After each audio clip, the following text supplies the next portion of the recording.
اب لزید یہ جار مجرور ظرف مستقر ثابتن یا موجودن یا کائنن شبہ فعل محذوف سے متعلق ہو کر کیا بنے گا؟ اس کی صفت بن جائے گا۔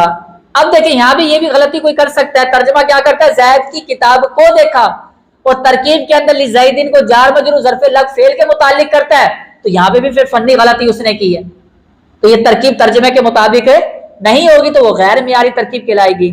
ہاں اگر عبارت میں موجود نفس فعل سے اس کا تعلق اگر واقعی متکلم جوڑنا چاہتا ہے تو پھر میں نے کیا کہا تھا؟ جب بھی جار مجرور کا عبارت میں موجود نفس فعل سے تعلق ہو تو وہاں پر حرف جر کے ترجمے میں کوئی کمی زیادتی نہیں ہوتی، بعین ہی حرف جر کا ترجمہ ہوتا ہے۔ تو اگر آپ جار مجرور کو ظرف لغو بناتے ہیں اور رأیت فعل کے متعلق کرتے ہیں عبارت میں موجود فعل سے، پھر آپ کو بعین ہی حرف جر کا ترجمہ کرنا چاہیے۔ تو پھر کیا ترجمہ کرنا چاہیے تھا؟ میں نے کتاب کو دیکھا زید کی خاطر، زید کے لیے۔ اگر یہ ترجمہ کرتے تو اس سے کیا واضح ہوتا ہے کہ متکلم جار مجرور کا رأیت فعل سے تعلق جوڑنا چاہتے، تو اب یہ ظرف لغو بن جائے گا۔ یا تو اپنی ترکیب درست کریں یا پھر ترجمہ درست کریں، تو ترجمہ ترکیب کے مطابق کریں یا ترکیب ترجمے کے مطابق کریں۔ تو مزید آپ جب غور و فکر کریں گے، مزید مثالوں میں آپ اس طرح غور و فکر کیا کریں کہ جب بھی اس میں نکرہ کے بعد جار مجرور آئے تو غور کریں کہ یہ ظرف لغو بنے گا یا ظرف مستقر بنے گا۔ تو اس طریقے سے غور کیا کریں تو انشاءاللہ مزید بہت زیادہ آپ کو فائدہ ہوگا اور غلطیوں سے آپ انشاءاللہ بچ جائیں گے۔ آمین بجاہ النبی الامین۔